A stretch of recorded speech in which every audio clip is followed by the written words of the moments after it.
Nomiki show.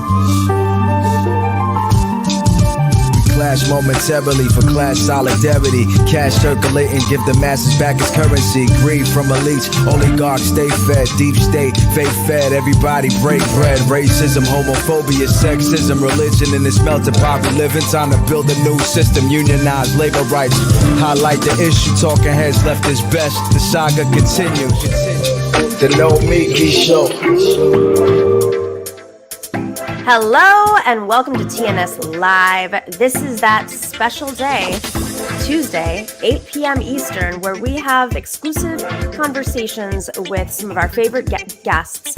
We go into depth about specific issues that they work on, that they fight for, that they lead on, that they write about. And today we are so excited to have Eric Blanc. Eric Blanc has been on before. Of course, he is the author of Red State Revolt, and he's now incoming assistant professor of labor studies at Rutgers University, and he's got a new substack. Go check this out. It's called the Labor. He's the founder of the Labor Politics Substack. So nice to see you, man. Yeah, it's great to be back. Nice to see you. Congrats on Rutgers. That's big. Yeah, it's awesome. I'm going to be there the rest of my life, and it's a union job, so that's nice. The rest of your life. Oh my gosh, that's odd to even just say out loud. Well, I have a feeling that the labor work is going to continue, and it's just going to keep growing because, as you've documented so well throughout your career, the labor movement is definitely heating up. I just want to start off with one thing, because I've heard people say this, but I don't know how this applies to new unionization. So I've heard that that strikes that are occurring are actually pretty equal to previous strikes, like in other years. It's just that there's more coverage. But does that tie in? I mean, first off, is that true? And does that tie in folks that are now unionizing their workplaces that didn't have unions before? Yeah, that's a good question. I think it's a good problem that people, for instance, got so excited in covering the labor strikes that happened in October, Striketober, or there was a lot of media attention paid to the Bessemer vote to try to unionize Amazon in Alabama. The reality is, despite these relatively high profile stories, labor unions continued to decline in their percentage of the workforce unionized last year. Went down from, I think, 10.9% to 10.3%, and it's way lower in the private sector. A lot of that is, most of that is actually in the public sector. And strikes in 2021 actually were significantly lower than in previous years. Compared to 2018 and 2019, where you had these massive teacher strikes, 2021, like 2020 before it, was relatively low. So on the one hand, you have a lot of excitement about labor, and you see a lot of new efforts at unionizing.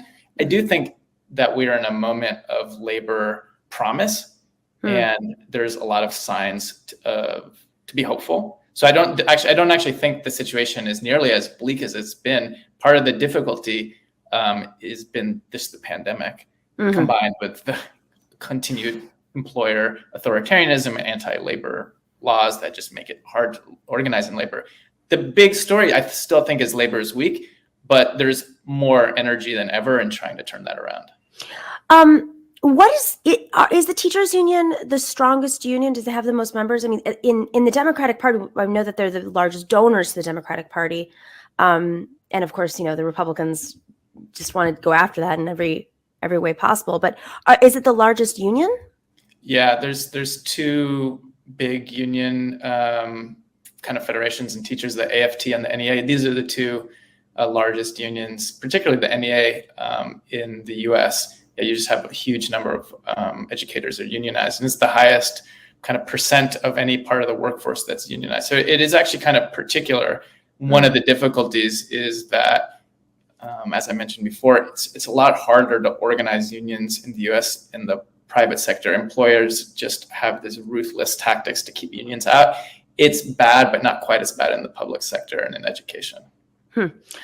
So in states that are right to work states, you wrote about this in your book, Red State Revolt, you still have public schools, and public schools still have teachers. How do red states that, right to work states, in particular, like Arizona, for instance, how do they try to crush public sector workers, workers who work for, public schools and maybe the government, when it's a right to work state? Sure. Yeah. Well, sometimes right to work states get used kind of broadly just to be like an anti-labor state. Yeah. Right to work specifically means that unions makes it harder for them to collect dues essentially from workers. It's a kind of actually a relatively narrow thing that makes it hard for a given workforce that has union representation to demand that everyone pays dues. That's actually just like the tip of the iceberg for the anti-union laws that exist all across the US.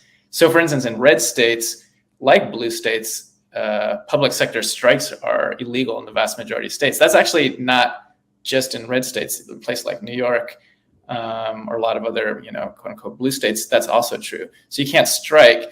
It's harder to unionize in red states also because of a few things. First of all, you have the spread of charter schools. So it's harder to unionize because if you're in the private sector, all of a sudden you don't have the same rights to unionization as if you're in the public sector. It's easier to organize. So one way to get around unions in really conservative states, or in a lot of blue cities and states as well, is you just move the public sector to private, and then all of a sudden it makes it much harder to organize a union. You can also make it so you have 50 different school districts, each of a small little charter school. It's much harder to unionize than one big school district in which you can organize all the workers together. So those are some of the mechanisms that right-wingers use. And I think the big thing we see just in general is an ideological offensive against unions, in red states and in blue. But you see this idea that right now, for instance, that the enemy number one is critical race theory and teachers union brainwashing kids. So there's been a renewed offensive against teachers unions, particularly in red states, to demonize them and to make it, basically to put the blame for all of the horrors of the pandemic response of the government on teachers unions, as if they were responsible for the fact that there isn't some sort of good solution for the real dilemma we have is when you open schools. If workers had alternatives and if schools had decent funding, we wouldn't be in the situation we were in today. Right, exactly. So why is it, people might be asking, why is it illegal for public sector workers to strike in many of these states? Yeah, well, the United States has just generally one of the most, actually the most draconian anti-labor regimes in the advanced capitalist world in the global north, bar none. So this isn't really new. This goes way back that, it's hard to unionize in the private sector. And in the public sector, the idea was unions are anti-democratic, that if you had government workers as members of unions, that would undermine the democratic process. The idea, this is the theory, is that you elect government servants and government employees need to be responsible to the voters and not to unions. This is the pretext. The reality is that corporate politicians and corporations behind them don't like unions for the same reason they don't like them in the private sector, which is that unions improve working conditions for all working class people, and they pose an alternative to the politics of neoliberalism. So that's the reason. The reason is the people in charge don't want working people to have power. And at this point, public sector unions are the most important part of the labor movement, both numerically and politically. That's actually a problem. Most workers are not in the public sector. So ideally, we'd get back to the situation where, public sector was a significant but minority fraction. That's going to require organizing tens of millions of workers in the private sector, though. And that's some of the excitement around Amazon, around Starbucks, things like that. But that's still the exception rather than the rule. So before we get to the private sector workers, people talk about a general strike. What does that even mean when people say general strike? Because if it's illegal for many workers to strike in the public sector, and that's the largest unionized force, what are you hearing from real labor people? Sure. Yeah, first of all, the fact that a strike is illegal doesn't mean you can't do it. The 2018 strikes in red states, West Virginia, Oklahoma, Arizona, those were illegal, and they won. So it's not the case that just because something's illegal, it doesn't mean you can't do it. You need to have enough workers on board so that the people in charge don't risk firing everybody. So you can do it. It makes it harder because the risks are harder. They're really, it makes it more difficult for a large number of workers to take strike action when it's illegal. That being said, moving towards a general strike is even harder. A general strike in a city or in a country is when all workers in a given industry, or most of the time cross industries, shut down work at the same time. So it's pretty rare. We haven't had a general strike in the US since 1946. And other countries that have general strikes all the time. Most recently, people might have heard there was a right-wing coup in Bolivia. There was a general strike against the coup government that played a central role in basically stopping the coup and bringing back, democracy. So it's a thing that happens a lot in other countries. It's been a while since we've had that in the United States. Part of the reason for that is that unions are so weak. To get to something like a general strike, you just need a lot more organization. The idea that you're just going to call a general strike over Twitter is sort of ridiculous and bonkers. It's a good thing to get out there. It's kind of aspirationally. It's great that people are talking about strikes more. And I think there's an overall sense now amongst the left from accumulated experience over the last 5 years that without a strong labor movement, you're not going to be able to win the things we need. We see that with the, limitations and basically the failures of the Biden administration to pass Build Back Better, all of that, or just broadly, without a strong labor movement, you're not going to win progressive demands across the board, whether it's racial justice, environmental, what have you. So something like a general strike is something we should aspire to, but we should be honest that if we can't organize unions in Starbucks across the country, if we can't turn things around in the public sector, we're not going to have the strength yet to call a general strike. So let's talk a little bit about the ProAct and some of the moves. A couple of days ago, President Biden, signed an order, basically saying he's standing with unions and strength. I don't really understand what it was, to be honest. I heard the speech and I kind of left thinking, well, aren't you for the ProAct, and aren't you supposed to be championing that? And what's this? And how is this different? And what is the state of the ProAct, and what does it represent? What does it do? Yeah, so labor law reform has been sort of a high ticket item for unions in the US going back to the 40s, if not longer, because the legal labor regime in the US is so stacked against workers. Turning that around has been a central demand for a really long time.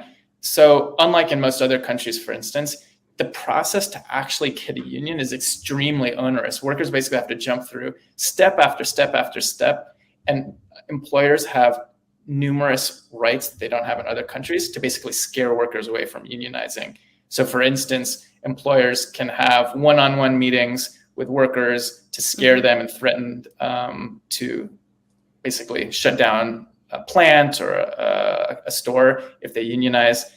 Employers can most of the time really fire at will workers if they take strike action, if they unionize. There's really no serious legal enforcement of the right to unionize these days. It's extremely weak. So there's laws on the book that are good sometimes, but they're mostly ignored. All of that being said, the ProAct would dramatically make it easier to organize unions through a variety of means. It would lower the employer's discretion to be able to intervene in union elections. It would make a legal thing called card check, in which basically you can just get 50% plus one of workers to say they went on union, and then they'll have a union, which is not the case right now. So across the board, the ProAct would make it easier to organize. It has a lot of limitations still. It wouldn't really even bring the US to the type of labor freedoms that most European countries have, in which they have things like sectoral bargaining, in which all workers in a given industry organize together. The US, you have to organize shop by shop or industry by industry. Right. So it's extremely decentralized and fragmented, which keeps workers pitted against each other. The ProAct would move some ways in that direction, but the problem at this point is that the Democrats aren't pushing it. You have the same problem with Manchin and others on this issue as with everything else. It remains to be seen whether the Biden administration and the NLRB, which is the branch of the executive, National Labor Board, basically. Relations Board, yes, would, whether they can take executive action. There's some discretionary powers. And I think what we'll see is if the ProAct as a bill is not passed, and if its provisions, some of which were included in Build Back Better, basically aren't passed, you're going to see increased pressure on the Biden administration to take executive action, because that's probably the only short-term path you're going to see towards any real action. Whether the Biden administration is interested in doing more than talking is really unclear at this point. Very good at making nice statements in general, but there's been very little action when it comes down to it. With that being said, I'm curious, the makeup of the unions that do have, every union, I suppose, even probably the more conservative ones, probably want to have the ProAct and enforcement, at least with NLRB. Are there unions that are kind of dragging their feet, or unions that are taking the lead? Yeah, well, I think on the ProAct, all unions are basically on board. The difficulty we have with labor is not so much that unions don't take the right positions and aren't good at lobbying for the right bills. Unions do that. Sometimes they succeed. Most of the times they fail, because establishment Democrats, for the most part, are on the other side of the kind of class divide. And so unions get the short shrift consistently.